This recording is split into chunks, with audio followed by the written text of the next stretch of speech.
kandi koko jewe ndi umuntu w'Imana irega ibingibi bavuga batera n'ubwoba ngo bakwica umuntu barakwica ariko amaraso akabasama yabatera imyaka ubundi se giye shigaje cyo n'ubundi napfuye mpagaze ariko bo bafite ibintu byinshi bagomba kuramira nibitware neza rero hano bayoboze nibitware neza ko ejo bundi ndabatera umwaka uje n'impfu ariko subundi buri umuntu cyo giye umuntu ashobora no kutakigeza mu bwezo ukuri kubera kitazakigeza mbona amahirwe menshi Imana ishobora kubifashamo umuntu cyane bakabyifashamo kuko nta mpamvu yo gutinda cyane warangije kugira ibyo ukora nta mpamvu mbona yo gutinda cyane kabisa kera tukiri Butare harakanugeze kumbwira tugiye numva mu buzima bwanjye nzishima munsi niyahuye cyangwa nkiyica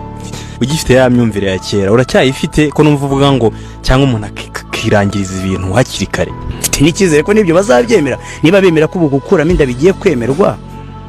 nabyo no kuvutsa umuntu ubuzima n'udashaka ubuzima nawe bashobora kumufasha akagenda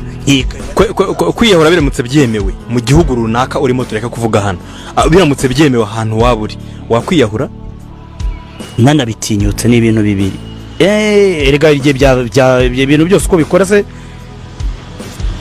inzira ntibwira umugenzi ikintu cyose uko gikora siko gitanga resulta uri na shuwa 100% nabikora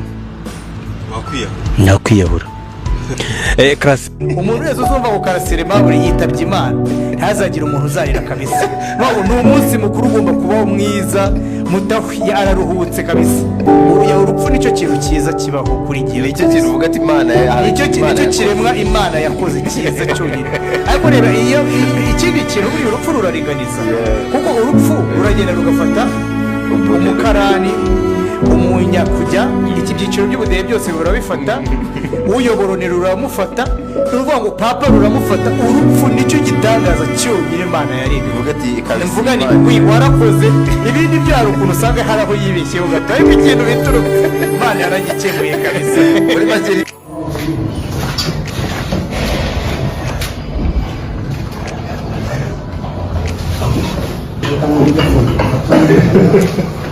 musika sina n'ukuntu